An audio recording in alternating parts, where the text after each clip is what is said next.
Hey everyone, so this video is what I hope will be a fun little experiment. What I did is I went on Twitter and I asked all of my followers for their hottest literary takes. I asked them for their most inflammatory opinions about books and publishing and authors and the entire world of literature. And so in this video, I'm going to be going through a few of those takes that I handpicked and talking about them, reacting to them, sharing my own opinions. So yeah, this video is going to be too long anyway, so that's the intro. People gave me hot takes about literature. I'm going to react to them. That's it. Let's do this thing. Our first take comes from Preston Bounds, and Preston writes, in a century's time, probably less, Tolkien will be rightly viewed in much higher esteem by the Academy, and as the most influential literary figure of the 20th century, but Joyce will still be considered greatest. Preston, yeah, boy, I hope you're right. I really do, because I totally agree with you. Tolkien does not get the respect that he deserves, and he especially doesn't get the respect that he deserves from academia, from literary scholars, from people who really study literature, and from people who really view literature first and foremost as an art form, as opposed to the genre lit crowd, who obviously have a ton of respect for Tolkien. I mean, in fantasy lit circles, Tolkien is huge. Tolkien is everything. But in among snobs like me, I feel like Tolkien often gets a bad rap. And I think that's deeply unfair. And honestly, it's more than deeply unfair. It's kind of irrational and almost hypocritical for literary scholars and for literary critics. Because if you look at some of the authors from the 20th century, some of Tolkien's contemporaries who are viewed really highly in literary circles, and this includes some authors who I really love, and if you look at some of the techniques that they're using and some of the styles that they're adopting and just their general approach to literature, in many ways, it's not that different than Tolkien's. So let's break this down a little bit. What are some of the things that Tolkien is really known for? What are some of the primary features of his writing? Well, one is his reliance on folklore and mythology. He really digs deep, especially into medieval folklore and mythology, but also into ancient Greek and Roman myths and other forms of especially European mythology when he's building his world and when he's fleshing out his work. And that's not so different than, say, what T.S. Eliot did in The Wasteland, where he's incorporating all these bits and pieces of different ancient historical and mythological and folkloric works and sewing them together to form the fabric of that great epic poem. Now, obviously, Eliot's doing this to kind of a different end. He's using all of this ancient history and folklore and mythology as a way to paint this portrait of a fundamentally fragmentary and disordered and incoherent modern world. Whereas Tolkien, it's more of a reconstructive thing. Tolkien is trying to take these ancient pieces of, once again, folklore and mythology and mold them together to form a new coherent universe, a new coherent mythology, a new coherent world that feels internally consistent. But still, the project is not that different. And the reasons that this project is being undertaken, this kind of attempt to reconcile yourself to a modern world that feels either spiritually bankrupt or barren or feels disintegrated, right? That feels like it's come apart. Taking that world that surrounds you and looking backwards to try to find meaning, looking backwards from modernity towards the ancient and classical past to try to find an answer to modernity, an answer to the fragmentary state of the world. That's really what both Eliot and Tolkien are doing, even if they're doing it differently. But they're using that common kind of approach, that common tactic to accomplish this goal. And so what else is Tolkien known for? Well, he's known for world building, and he's known for creating this entire little fictional universe that runs by its own rules and has its own culture and has its own history. And so you may look at that. You may look at Tolkien's constructed world and say, yeah, that's kind of what fantasy literature does. That's what children's fiction does.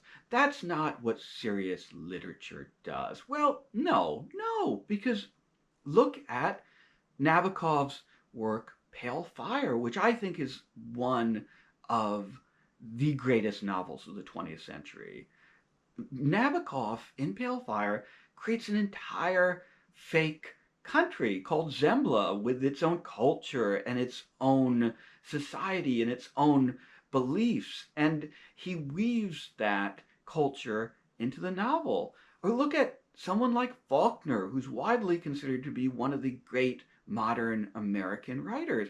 Faulkner created an entire county in Mississippi in which most of his books are set. I'm not going to try to pronounce the name of the county. Maybe it's on screen here because it's this kind of false Native American name that Faulkner came up with.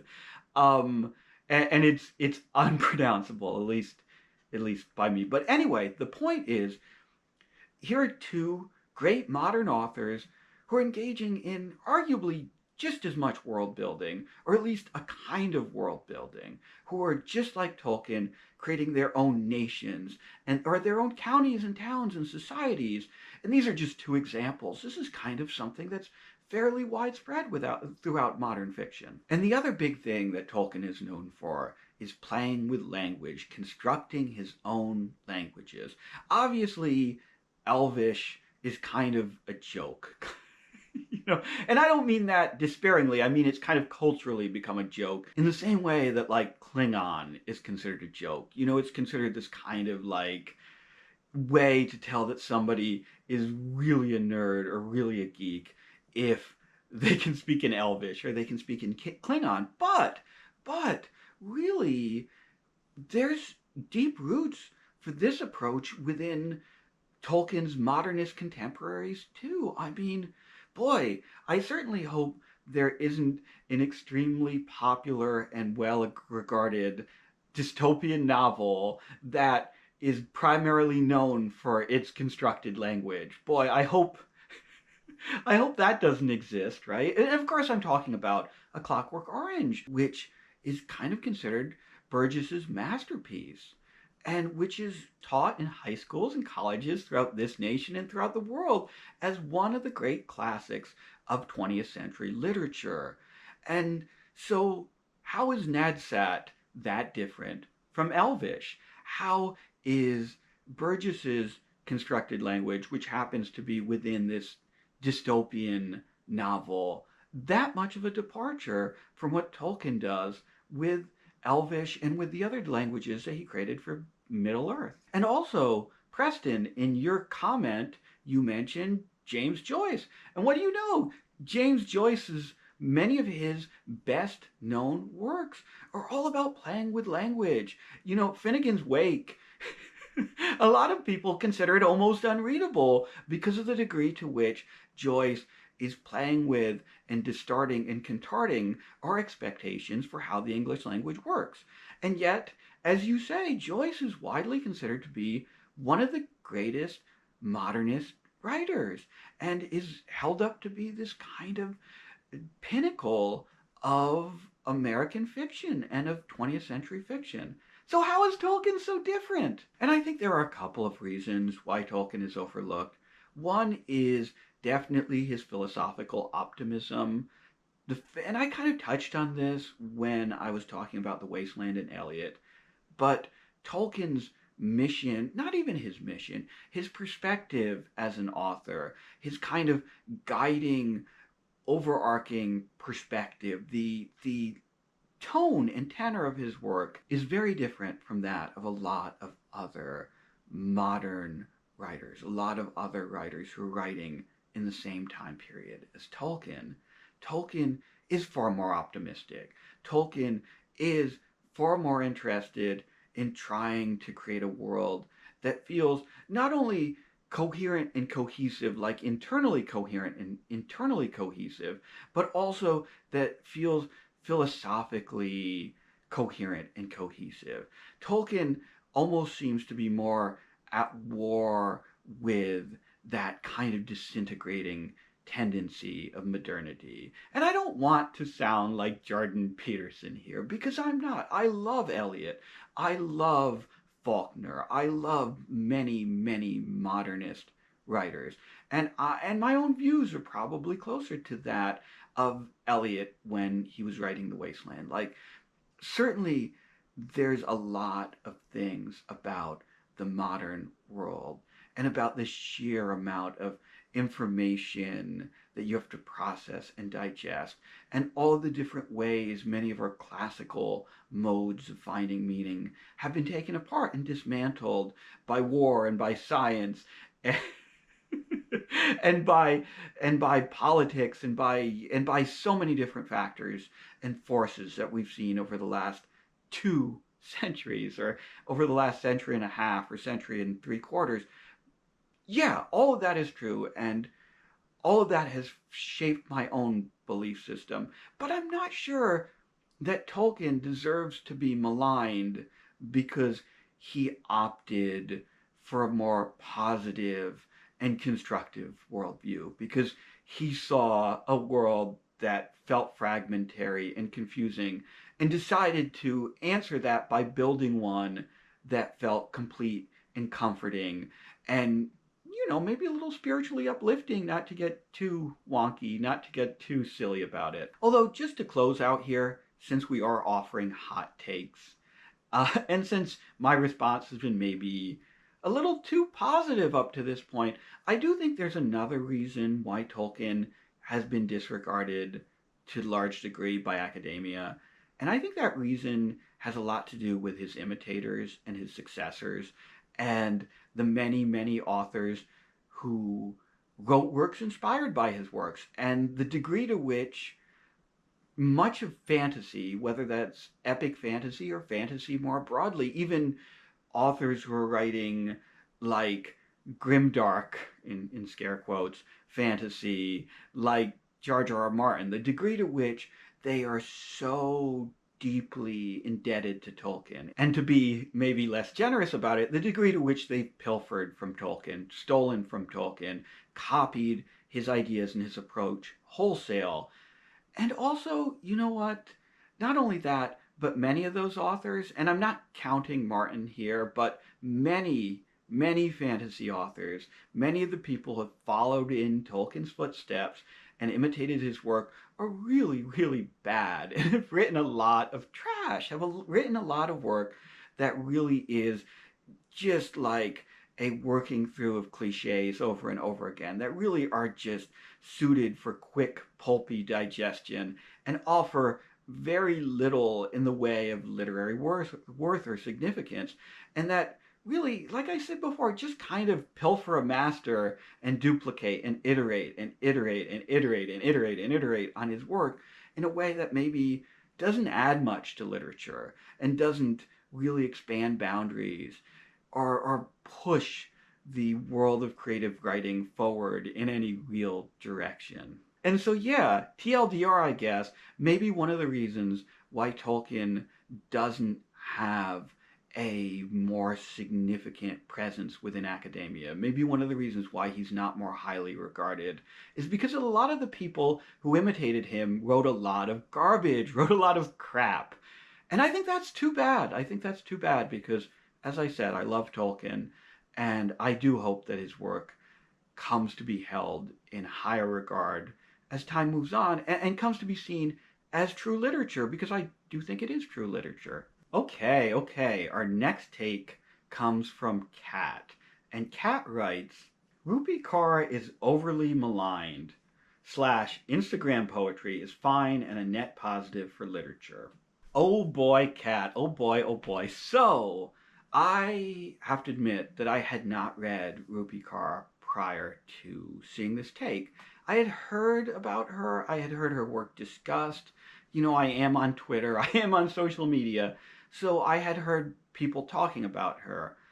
And most of the conversation that I had heard in like writers' circles and literary circles was, as you said, Kat, pretty negative. But I didn't want to take that for granted. I wanted to kind of give Rupi Kaur the benefit of the doubt. So after reading your take, I sat down, I Googled her, I read, I don't know, at least a dozen of her poems. And boy, how to put this kindly? Yeah, no, I would not describe her as overly maligned. I really take my word for this, please. I really did approach her work with the intent of being as generous as possible. Because I'm a contrarian, right? Like, at my heart, if everyone is saying something's bad, some part of me wants to believe that it must be good.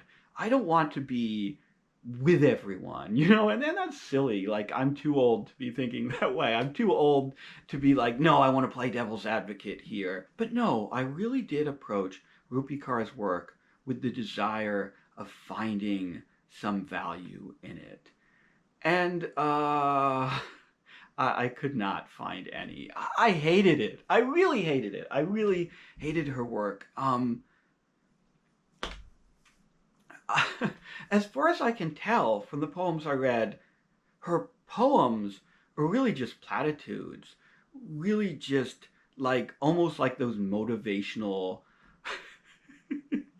those motivational posters that you would put on your desk or hang in your office so that you don't like become overwhelmed with despair when you're grinding to finish a big project or something. Uh, it was like a slightly more political version of that, slightly more political motivational phrases. As I said, they were platitudes. It was platitudinous. It felt her writing seemed very empty and very devoid of anything that I would consider literary or poetic. I don't think poetry is just saying something that you think is profound. I think poetry involves some amount of technique, involves things like metaphor or wordplay, or I hate to say it, but things like meter and rhyme. Not that meter and rhyme are necessary. Free verse is a totally acceptable form of poetry, but also like symbolism, say, or some attempt to even describe the details of life in a rich and vibrant fashion, or any number of other things. I'm not saying in order to be a poem, you have to check all of these boxes. In order to be poetry, you have to check all of these different boxes. You have to be using all of these different artistic techniques. But by God, you need to be using some of them. And and I found Kaur's work to be entirely devoid of any technique at all. The closest thing to like color in her work, and I say this ironically, is that she has these little black and white illustrations on the pages of some of the pieces that I read, some of the poems that I read, that look like maybe she's trying to imitate the work and vibe of Shel Silverstein's illustrations, but they don't have any of the life or character or humor of his work. There's just these kind of flat pencil sketches that are almost completely devoid of anything remarkable. And there's just this tremendous vacancy to her work, this emptiness, this hollowness. I'm really in awe, honestly, as to how much I hated her work. You know what her work reminds me of? When I was growing up, and I'm going to date myself here, but when I was a kid, there used to be this series of sketches on SNL called Deep Thoughts with Jack Handy. And basically, these were just a series of one-liners. They were a series of these, like, quote unquote, like the title says, deep thoughts. But they weren't actually deep, right? They were single sentences, these kind of shower thoughts that were like deep in a perfunctory way, that gave the illusion of being deep, but were actually like completely absurd, completely silly, and completely empty. And it was this kind of Dadaist thing, if you think about it, like just this string of absurd, empty thoughts. And and there's something like that to her work, except obviously her work is so self-serious and so devoid of humor that they don't even like match up to Jack Handy's deep thoughts. And I will say, I know I've been going really hard here. I know I've been rather mean, but just one more thing before I move on from my assessment of her work. One of her poems did jump at me, but maybe for all the wrong reasons. And that she has a poem that I believe is called Two Fathers with Daughters. And the entire premise of this poem essentially is that, and I don't want to put too fine a point on this because the poem is like, it's like this long. It's like 5 or 6 or 7 or 8 lines. But the thrust of this poem is basically, hey dads, if you're mean to your daughters, if you're abusive, when they grow up, they're going to look for that. When they start dating, when they marry, they're going to look for men who are going to abuse them. They're going to keep seeking the pain that you inflicted on them in all of their future relationships. And as a psychological point, yeah, that's fine. That's astute. That's sadly a very real phenomenon. But what I thought of when I read that poem was not, yeah, this is a really sad cycle that a lot of human beings get trapped in. No, it was, wait a second, this is Daddy by Sylvia Plath, but without everything that makes Daddy a great poem. And Daddy is a great poem. If I was going to make a list of the, not even 10, maybe the 5 greatest American poems of the 20th century, Daddy would be on there, and it might even be near the top of the list. But, man, I just could not get over the fact that here was a poem that was written 50 years before Rupi Kaur's writing, and tackling the same subject matter, but in a way that's so much more rich. Because let's look at some of the things that Plath accomplishes within Daddy. For one thing, she weaves this like grand historical metaphor where she compares this cycle of abuse and this cycle of pain that I'm talking about to the historical plight of the Jewish people and to the Holocaust and to all this great historical pain and suffering. But she also uses this really fascinating pseudo rhyme scheme in the poem that gives it this almost kind of nursery rhyme cadence, which is very in keeping with the tone and which is always operating below the poem itself. So you're always kind of subconsciously aware of this kind of childish element to this very dark poem. And if you look at that, on top of that, there's much greater psychological richness here. She really delves into why this phenomenon happens, how it feels to experience this pain, how it feels to be constantly drawn to this person who has also deeply hurt you, and how it feels to not be able to reconcile yourself to the history of this person who hurt you, and then in her case died, to be constantly reminded, to be constantly carrying around the pain of this memory that you can never be fully reconciled to. And and so much more, so much more. I could do a whole video, and maybe someday I will, just talking about Daddy. But the point is, Rupi Kaur's poem does none of that. It's just a few short lines that basically states her thesis. And that states that thesis in the most platitudinous and empty and vacant way possible. It's just, hey dads, don't be mean to your daughters because it might screw up their lives. And that's it. And it's so empty, and I was hoping for so much more from her work. Or honestly, I was hoping for just a little bit more from her work. But, Kat, it would be unfair of me to end this response here, because of course there was a second half to your point, to your take.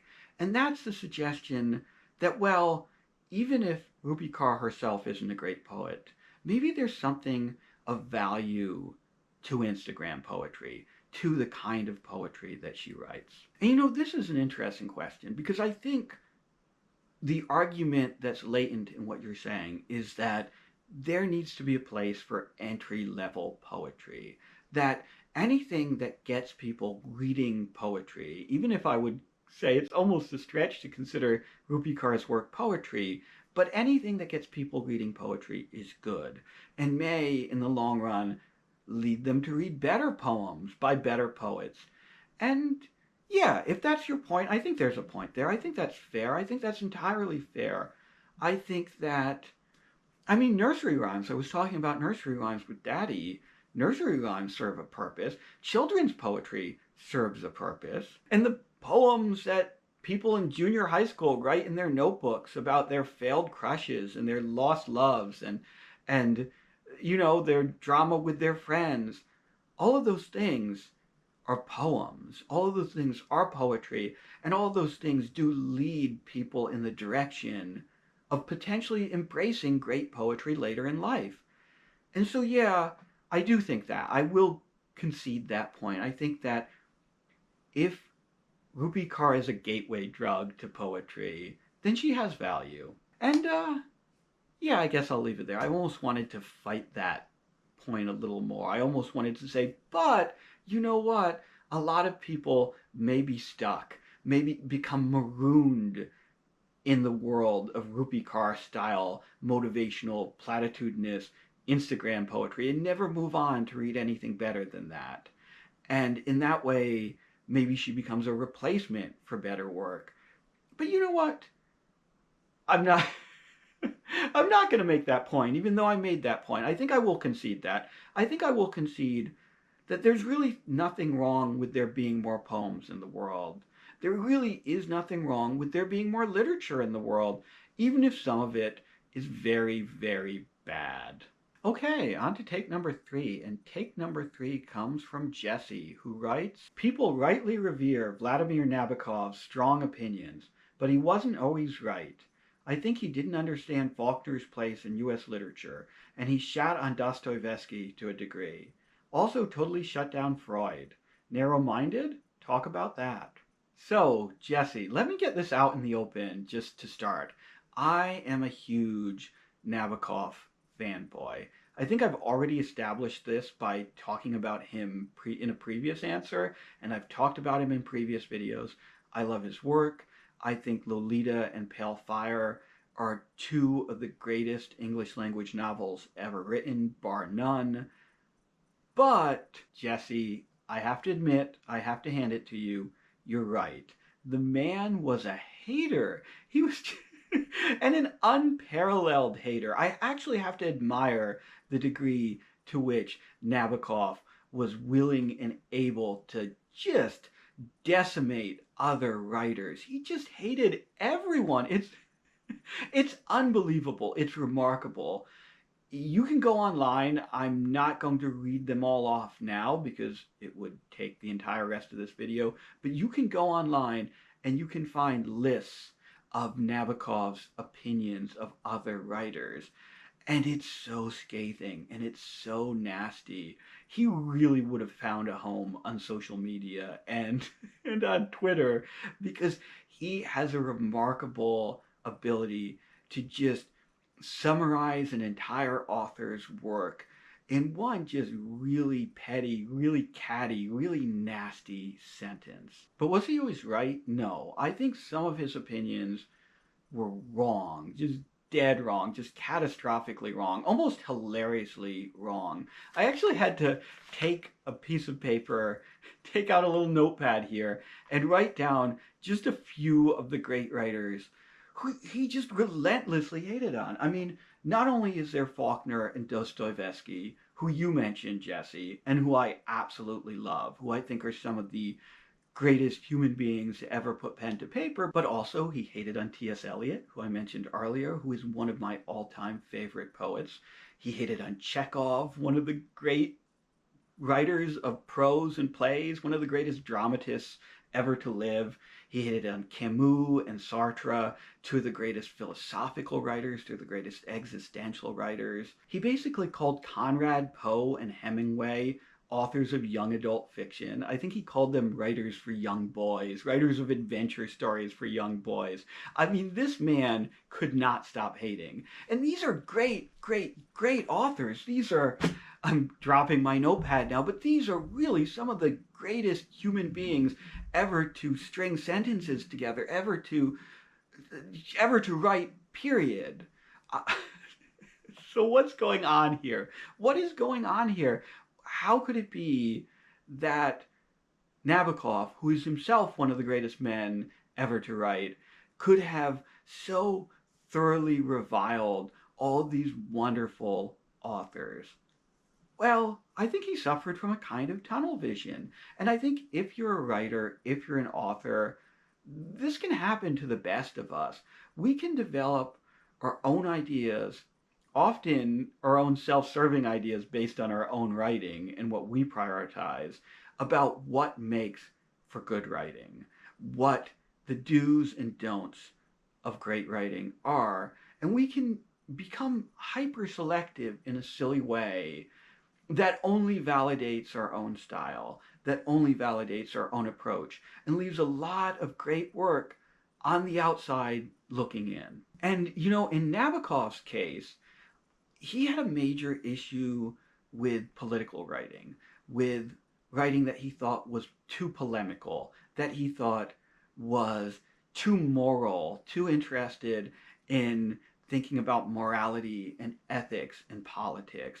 And so someone like Dostoevsky, who was really interested in those questions, gets thrown out, gets disregarded. And also Nabokov was hyper interested in crafting beautiful prose, and he was great at it. He wrote some of the most beautiful prose you're ever going to find, but that hyperfixation on a very particular kind of beauty, on a very particular kind of elegance in writing, may have led him to disregard someone like Faulkner, whose writing is intentionally kind of tortured and difficult because he's writing stream of consciousness, and whose writing does not flow elegantly, does not flow easily, but still is incredibly brilliant, incredibly creative, and incredibly beautiful in its own right. So no, I don't think he was right. I don't think he was right about everyone. He has a few good opinions. He was right about Kafka. He believed that Kafka was one of the greatest writers, and he had a great deal of admiration for his work, and I share that admiration. I think he was right about that. But I do think that he was too much of a hater. And I think you can learn a lesson from him to not be such a hater, especially when it comes to work that might be really good, but that is outside of your sphere of expectation. That's different from the prejudices you may have about what great writing needs to look like. So yeah, that's that. All right, time for take number 4. And take number 4 comes from Mythweaver. And Mythweaver writes, not sure this is a hot take, but novels often suffer from being politically didactic, but are improved by being political in scope and concern. Political versus apolitical literature is a false dilemma. There is a sweet spot and it produces some of the best works. Mythweaver, you might be right about this not being a particularly hot take, but you know what? I don't care. I'm including this take because I love it, because I think this may be one of my favorite takes that I got, period. I agree with you. I agree with you wholeheartedly. I agree with you enthusiastically. And I don't think enough people talk about this distinction. I don't think enough people talk and think about literature, and especially political literature, in the kind of terms that you're expressing here. Because really, yeah, you're right. And you know what? I also chose this take because I think it fits very nicely with the Nabokov take from before. Because I think what you're describing here is one of the downfalls of Nabokov's thoughts about literature as well, which is it's easy to think that all political literature has to be didactic, has to be like a fable or a parable or a screed or a treatise or a thinly veiled statement of the author's own political beliefs. And it's easy to cultivate this kind of false dichotomy, the one that you're talking about, between like Orwell and Nabokov, between literature that's highly political and has a clear political point of view, and between literature that's all about beauty and aesthetics, and that's just about crafting the most wonderful, lavish prose possible. And this contrast between pure politics and pure aesthetics, and the two are forever at war with each other, and there's nothing we can do about it. You need to pick a side, and there's so much of this, and it's bullshit. It's dumb. It's stupid. Because the reality is that a lot of the all-time greatest works of literature are exactly what you describe. They're works that are willing to tackle political concerns, that are willing to tackle social concerns, that are willing to tackle the realities of life and culture and the realities of morality and ethics and opinions and philosophy and political theory and so on and so forth in a way that doesn't boil them down to just a moral, just a message. And I think one of the great examples of this, although Nabokov would certainly disagree, is The Brothers Karamazov by Dostoevsky. Here you have a novel that's willing to be about the conflicts that were taking place in Russian politics at that moment. Conflicts between nihilism and socialism on one hand, and traditionalism and conservatism on the other. Conflicts, religious conflicts that were taking place at that time. The conflict between atheism and Christianity. The conflict between, like, philosophical pessimism and spiritual optimism. These huge, huge questions. And Dostoevsky, even though he himself was a conservative, even though he himself had a very particular point of view, is able to break down these issues and these ideas in a complex and nuanced way that doesn't simply understand the details of these different points of view. That's not just like strongmanning both opinions, making sure that both sides are heard, but that also digs in deep and finds the humanity that's actually lurking beneath these opinions, that tries to understand the psychology that drives a human being to become an atheist or a nihilist. And likewise, the psychology that drives someone to embrace religion, to embrace Christianity, to embrace conservative ideas about governance. And I make it sound so dreary. I make it sound so so clinical and so oh, it's a series of essays or something. But no, he has such a rich understanding for the humanity of these characters that he's crafted. And many of them are very funny, and many of them have all these quirks that you associate with real human beings. And so when you're reading The Brothers Karamazov, you get the sense of all of these different lives lived in conflict with each other, and all of these different people who are living in deep conflict with themselves, and how those conflicts and those psychological pressures boil up and manifest themselves as all these different philosophical and political opinions and conflicts. And it's beautiful. It's really wonderful. And I don't know how someone can look at a rich, detailed, complex work of literature like that and be like, well, it'd be better if it was less political. It would be better if it wasn't political. Or, to the contrary, for someone to look at a work like that and be like, well, it'd be better if he picked a side. It'd be better if he was more explicit about what he believed.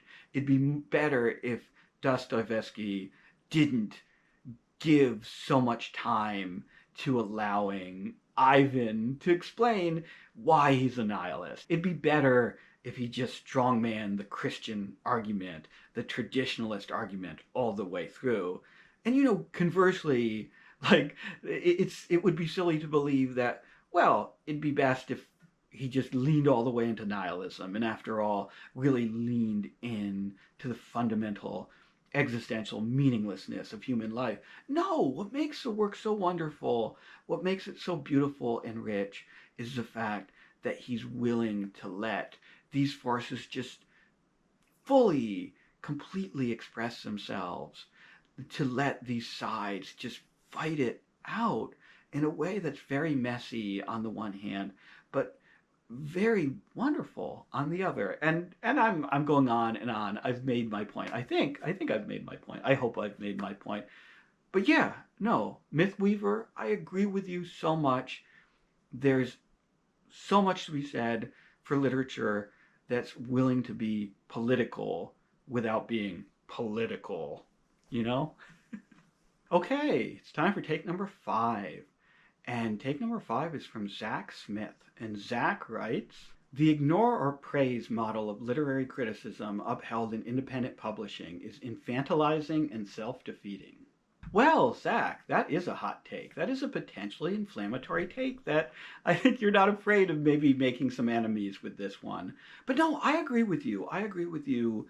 I do think, let's even set aside the idea of like negative criticism, right? It is fair to, I think, say that there's not enough negative book reviews being published, but also that there aren't enough book reviews being published that are simply willing to engage with the text being reviewed, with the book being reviewed for any purpose other than to praise it and to move units of that book. I think there really is this kind of slavishly obsequious quality to a lot of book reviews out there, especially in independent publishing. Like this is less true of, say, the LA Review of Books or the New York Times or someone who is going to be reviewing a lot of books from the major publishers, a lot of books that are expecting to reach a broad audience. Those books actually do get fairly critical reviews from time to time.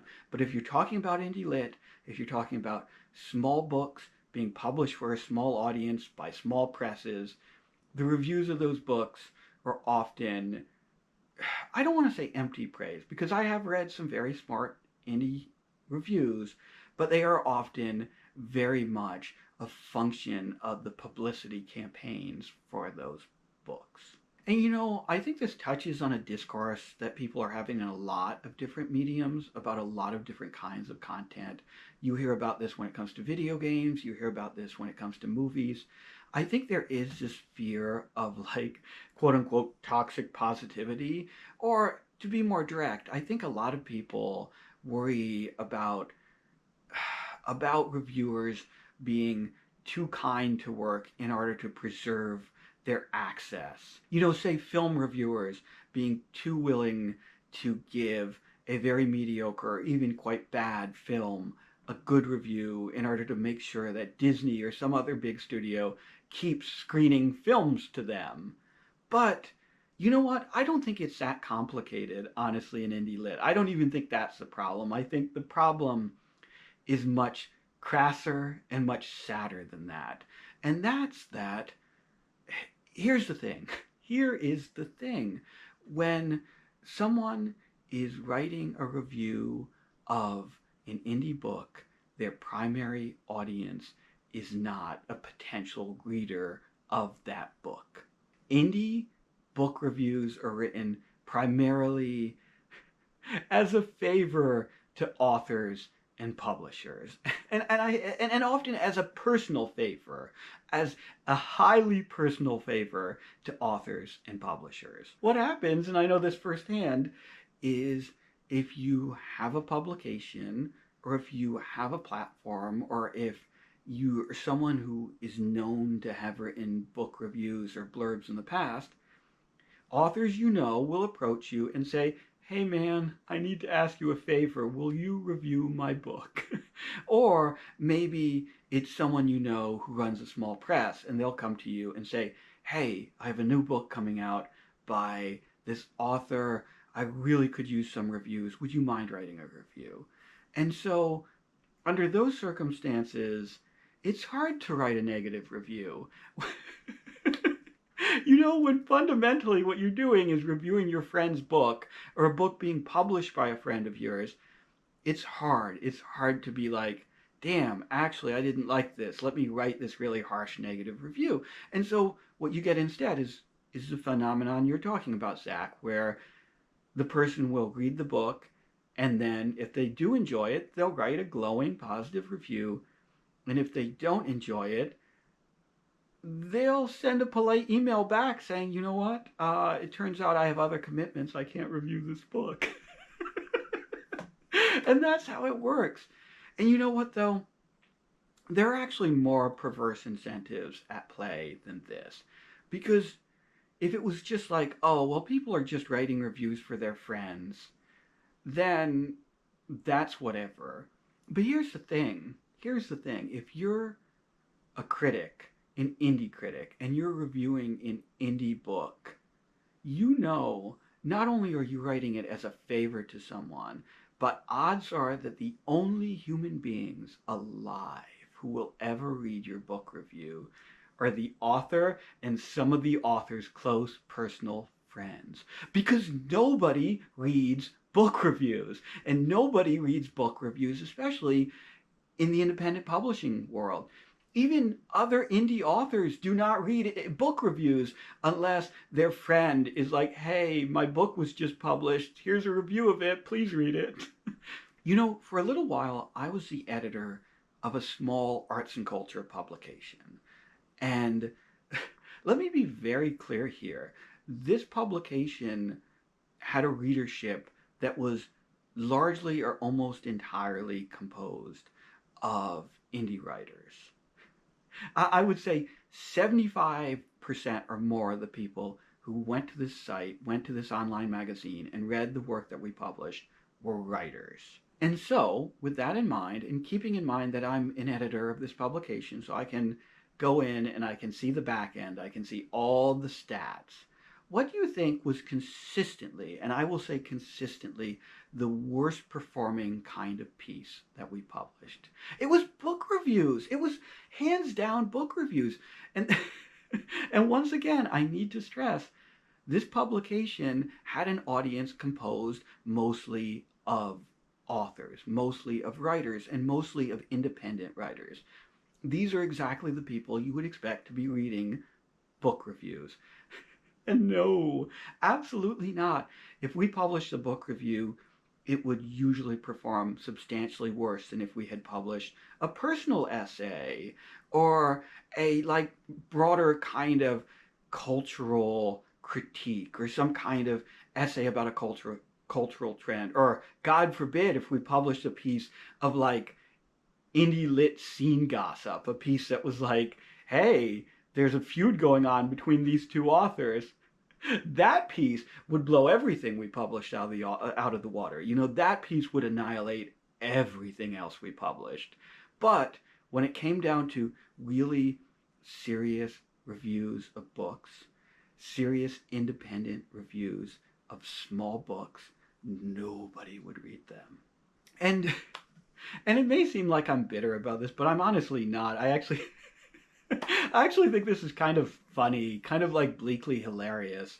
But no, what eventually happened is I started going to the writers I was collaborating with and being like, oh, so you said you wanted to write a book review, and I know you just read this book and you really liked it, or you really think you have some interesting insights about it, but do you think you could write something else? Maybe something that people will read? And it's bad, it's terrible. And don't get me wrong, ultimately I was like, no, you write what you want to write, we'll publish what you want to write. But I cannot stress enough how few people are reading book reviews in the world of independent and small press literature. So, with that in mind, you can see why someone who's writing a book review, someone who has been commissioned to write a book review, and who has probably been approached directly by the author or the publisher to write the book review, might write that review for that author, might write that review with that publisher in mind first, knowing that it's probably not going to reach a wider audience. And so, if this is a thing that you're worried about, if this is something that bothers you, if you wish there was more independent criticism being written right now about independent literature, if you wish that the criticism was as independent as the literature claims to be, then you yourself need to be out there. You need to be willing to be a champion of independent criticism. You need to be willing to be a champion of criticism that's as skeptical, that's as hard and uncompromising and nuanced and complex and interesting and completely free of expectations as you want. You need to be the guy who's out there pushing that stuff. If you find a critic whose work you really love, then share their Substack on social media. Subscribe to their Substack. Share their work with your friends. Post a link on Twitter. Share it on Facebook. Tell people about their work. tell people about this criticism because it's not going to find a wider audience otherwise, and because you'll just be left with no other option but to be frustrated and angry about the lack of good criticism in independent literature. So yeah, if you know someone who writes really great book reviews, let other people know. And that's it. Okay, it's time for our final take, and that take comes from Cav Bryce. And Cav writes, if your friends don't have edit suggestions, those are not friends, just yes men. So, Cav, I am really very much of two minds about this take. And let me first agree with you before I vehemently disagree with you. I feel like that would be fair. Let me get the agreement out of the way first. So, if we're talking about a situation where you have paid someone to edit your work and they come back with really superficial and kind of falsely positive edits, if you basically get the equivalent of like a kindergarten teacher putting a bunch of stars on your paper and saying, good job, then that's bad. If you pay an editor to go through your work and give you edits, they should give you substantive edits. They should be unafraid of offering criticism, and as you said, they should be offering really substantive edits. And honestly, this is something, if you're going to seek out someone like a paid editor to do edits on your work, if you're going to find an editor to read your work and offer suggestions to you, I think it's a good idea to really talk with them about what your expectations are in advance. I think that sometimes authors can be maybe a little bit too reverent towards editors, like, oh, here's somebody I found, I really respect their work, I would love for them to look at my work and to give me suggestions, and I'm willing to pay them to do it, but I don't want them to get mad at me, you know? And I don't think that's a smart way of going about it. If you are paying another human being to look at your work and offer suggestions, you should have a frank conversation with them in advance where you're not afraid to say, this is what I want you to do.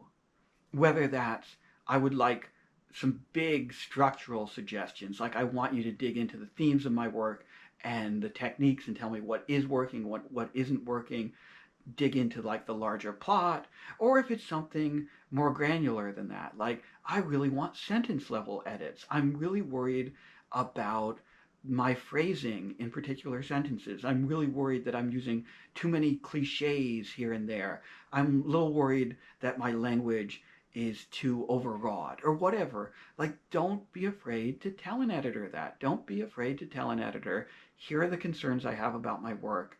I would like you to pay special attention to these concerns when you're editing it. But, of course, Cav, you did not use the word editor. You used the word friend. And I think this is where we part ways. I think this is where we actually have a pretty substantive disagreement in how we feel about this topic. Because let me be completely frank about this. Let me be completely honest about this. Let me be as direct as I possibly can be. Your friends are not unpaid editors. Let me repeat that. Your friends are not unpaid editors. That is not their duty. That is not their obligation. That is not a thing that is naturally attached to being friends with a writer, or even being a writer yourself who's friends with another writer. That is not just part of the deal. And more so, I would go so far as to say, if you start using your friends as unpaid editors, that's a great way to end up with bad edits and no friends. Because here's the thing. I know it seems like it should follow naturally, right? You're a writer, you have a friend who's also a writer, or you're a writer and you have a friend who you know loves literature, loves to read, loves books. So why shouldn't they want to read my book and give me suggestions on my book? So, to talk about this, maybe I'll use a silly little story from my own past. So when I was a kid, I used to be subscribed to, I think it was Nintendo Power. I used to be subscribed to video game magazines. Yes, I wish I could say that I used to be that kind of a geek, but I still very much am. But anyway, when I was a kid, I had a Nintendo Power subscription, and I remember being 9, 10 years old and reading an article in Nintendo Power about what it was like to be a video game QA tester. And one of the things I still remember to this day was they talked about how, yeah, well, you might love playing video games and you might think testing video games is the coolest job in the world, but actually it sucks. It sucks because games, up until very close to release, are super unfinished, super unpolished, are full of bugs, are full of mistakes, have mechanics that are simply not refined enough to be fun, to be enjoyable, are broken in a tremendous number of ways. And so it might be fun to be a kid and be playing the latest Nintendo game, but it's not fun to be a 26-year-old intern who has to play version 0.0.0.0.1 of the same game. And writing is not that different. It may be wonderful, it may be hugely enjoyable to read a finished novel that has been edited and polished and refined and is in the best condition it's ever going to be in. And it may really be painful and arduous and unfun, deeply unfun, to have to read an early draft of that same novel. And then to have on top of that the weird social obligation of having to give someone you consider a friend feedback, honest feedback about that work.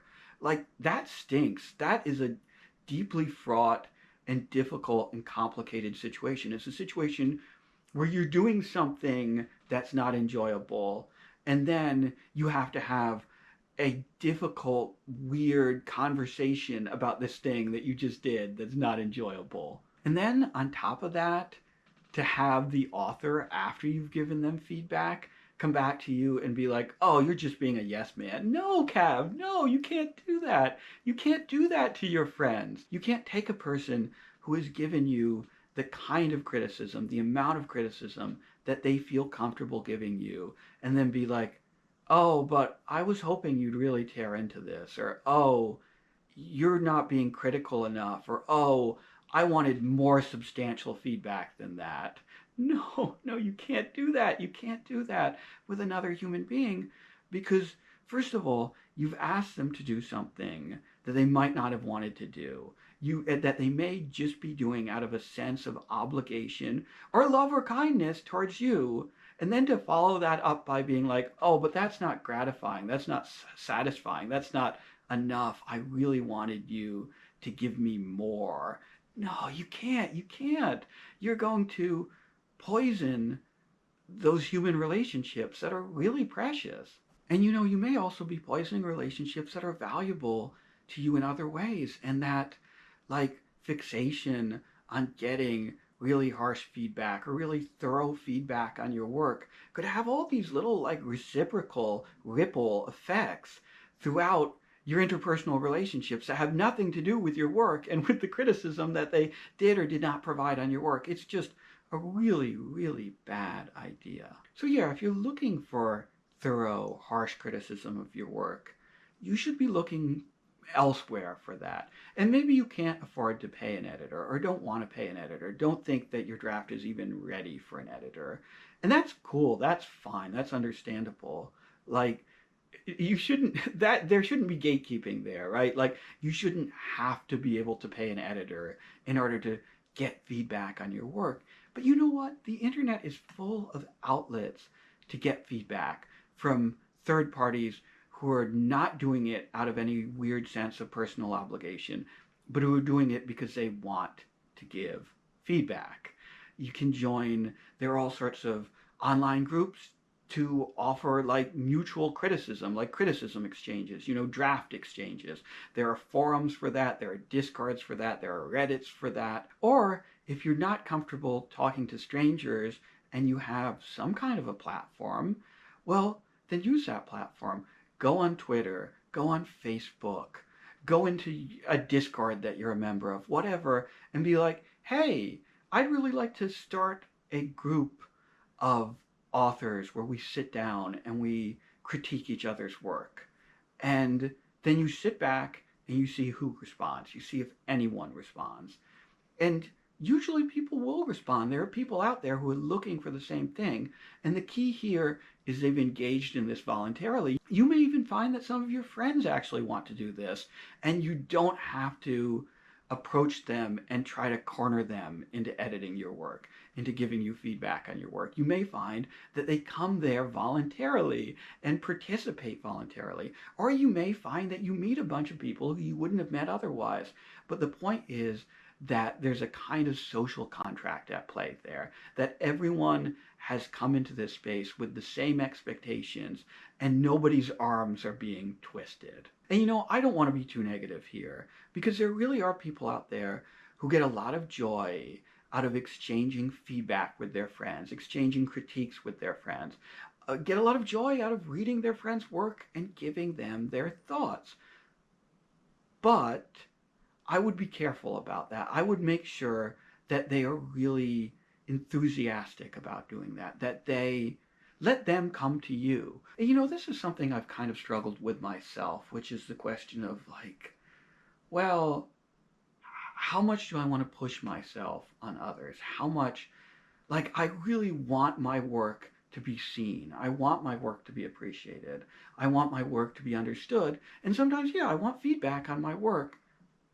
How much am I willing to go out there and chase people down and ask for it? How much am I willing to tax the friendships and interpersonal relationships that I have to get that? And you know, after years of sometimes being bitter and frustrated and being like, oh, I'm not getting what I want, I'm not getting what I need, the difficult solution that I ultimately came to was that I will not take anything from another human being that isn't given willingly and enthusiastically. That's my rule now. I will only take what people really want to give me. And that may mean that ultimately I'm missing out on a lot of opportunities. There may be people out there who really would want to read my work, who would really want to critique my work, who would really want to help me with my work, who aren't going to come to me and say, hey man, I want to review your work. But honestly, it's not worth it. It's not worth it to approach it any other way, at least from my personal perspective. Because the other approach, the approach where you have to be a hustler, where you have to be a salesman, where you have to be browbeating human beings who you like in order to get their attention, that sucks so bad. That feels so sick and toxic on such a fundamental level that it's better for me, it feels better for me to go without than to engage in that kind of behavior. So that's where I'm at. And I guess as a final thought here, I would just say, if you do get a friend who's willing to review your work, who's willing to do it willingly and enthusiastically, as I said, if you have people in your life who are willing to do that, be gracious. Treat them with grace and kindness and take whatever they will give you. If they come back to you with something that's like, oh yeah, I liked it. If that's all you're going to get from them, take it and be thankful that you got that. Be gracious. And really that's a rule that like maybe you should generalize out to your life otherwise. Be gracious, be considerate, be understanding. Think about other people's perspectives. And don't be hustling them all the time. And yeah, that's it. That's it. That's the video. I made it through all 6 takes. That was honestly a little bit longer and more exhausting than I expected, and I think my voice is going a little bit. But yeah, if you stuck with me, if you watched the video, thank you so much. Thank you for watching. I am going to do at least one more of these. I got so many takes that were really wonderful, that were really inflammatory, that were really wild, that I want to respond to, and I will do that in future videos. But for the meantime, that's it. Thank you so much for watching. If you could find it in your hearts, and here I am. I said I wasn't going to hustle. I wasn't going to beg. But just this once, if you'll let me beg, if you don't mind, if you could like, if you could comment, if you could subscribe, that would be wonderful. I really enjoy making these. And yeah, thanks again. That's it. Bye.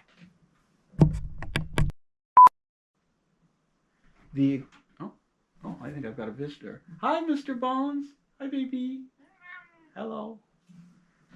Oh, you want to be in this video too? You want to be in every video. Oh, baby, excuse me. You're getting heavy too. You got anything to say, Miss Bell? Oh, you're getting hard to hold. You're a big boy. Okay, that's it. That's it. You're in the video, all right?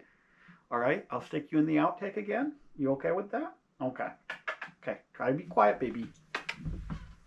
Oh, you're hooked on me. You're hooked on me, baby. There you go.